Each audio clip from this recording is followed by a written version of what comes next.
Alors, cette vidéo, c'est un sujet très particulier. D'abord, il va falloir que je réussisse à comprendre comment je vais réussir à me coiffer là, parce que là, j'ai les cheveux. Bon, alors, cette vidéo va parler de quel sujet? Le fils du sans-papier. Loin, le loin. Le fils du sans-papier. Alors, qu'est-ce que ça veut dire? Pourquoi pas, etc. En fait, sans-papier, c'est-à-dire que c'est une personne immigrée qui n'a pas les papiers de droit de résider dans un pays.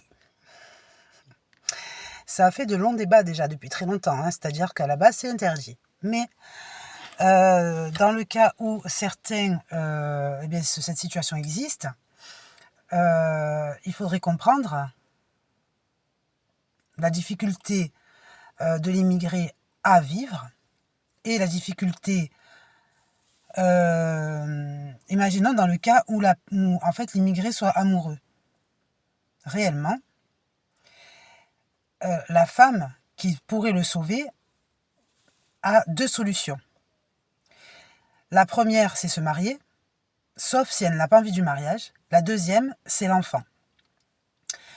C'est-à-dire, c'est faire un enfant et ensuite annoncer que le papa, eh bien, c'est ce sans-papier, ce qui permettrait eh bien, à la femme de ne pas avoir eu le mariage, c'est-à-dire de ne pas être obligée d'être dans le mariage après de la peur de divorce, etc. Donc de ne pas s'engager automatiquement avec ce papa.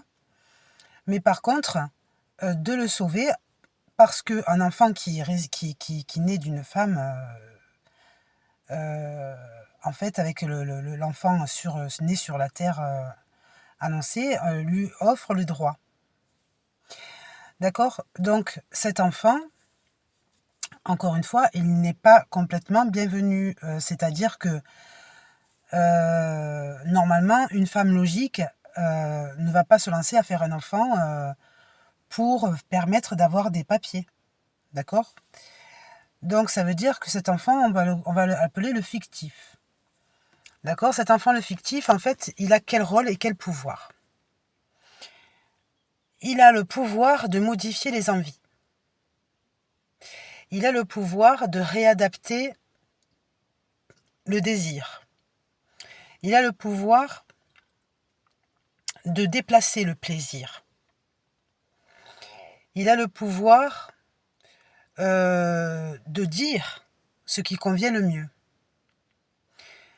Il a le pouvoir de rétablir la raison. Il a le pouvoir de conseiller. Il a le pouvoir de réouvrir des droits. Il a le pouvoir de protéger. D'accord? Donc c'est un enfant, on va dire, dans ce sens de stratégie qui, eh bien, loin de son existence, est utilisé dans ce plan. C'est-à-dire que même si par exemple vous êtes marié pour de bon avec quelqu'un qui n'est pas sans papier, même si par exemple vous avez un certain âge et jamais vous ne pourrez avoir d'enfant, enfin, parce que ça y est, vous avez déjà eu vos enfants, vous n'en aurez pas d'autres. Même si vous êtes un petit enfant et que vous n'êtes pas en âge d'avoir des enfants, eh bien cet enfant, potentiellement dans ce plan fictif, d'accord, qui pourrait devenir réel, hein, c'est-à-dire que si à un moment donné, vous avez des enfants de quelqu'un qui est étranger complètement, d'accord, bon, voilà, mais à vous de bien vous en occuper, mais sur certains plans, c'est vrai que on pourrait dire l'enfant de la peur vaincue, c'est-à-dire l'enfant du trouble et du doute, d'accord, qui dépasse et qui permet de passer les frontières de tout ce qui est annoncé comme frein et comme blocage, justement. D'accord? Qui, à la base, tous ces freins et ces blocages détournent de la bonne voie. C'est-à-dire qu'en fait, toutes les obligations légales forment des nœuds, d'accord, qui détournent du bon chemin. Alors que cet enfant, eh bien, comme il a une solution, il va rétablir. Il faut le comprendre parce qu'il existe, du coup, comme un sauveur. D'accord? Et concrètement, eh bien, cet enfant du sans-papier, il avait déjà été annoncé dans la Bible depuis longtemps. Sauf qu'il existe sans limite d'existence. Ça veut dire qu'il reste un point stratégique que même l'homme est capable de faire. C'est-à-dire qu'en fait, l'homme est capable d'utiliser ce plan. On l'avait vu dans le film avec Arnold Schwarzenegger, qui est enceinte. L'homme enceinte, d'accord, d'expérience scientifique, mais qui en vérité sait utiliser ses plans. D'accord? Donc ça veut dire qu'il ne s'agit pas de prendre du poids, il ne s'agit pas de grossir à cause de tout ça, rien à voir. C'est vraiment, c'est le point. Si par exemple, voilà, vous êtes avoir le droit d'aimer ce qui n'est pas de sa terre. D'accord? En fait, c'est ça. Hein. Ça veut dire que si par exemple, avoir le droit d'aimer ce qui n'est pas de sa terre, ça appartient à quel domaine ça? Ça appartient à beaucoup de domaines. Ça appartient au domaine de l'appréciation d'autrui, ça appartient au domaine de la découverte, au domaine du voyage.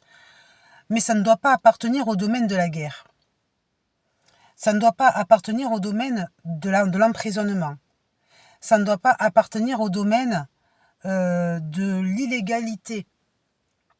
D'accord? Et ça ne doit pas appartenir au domaine du choix et de la volonté de tout un chacun qui, à la base, même ne vous connaît pas du tout.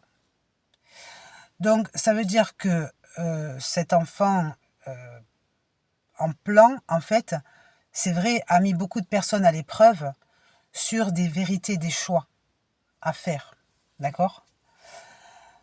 Et en vérité, si on comprend son existence en tant qu'existence énergétique, il est ce qu'on appelle un guide, une guidance.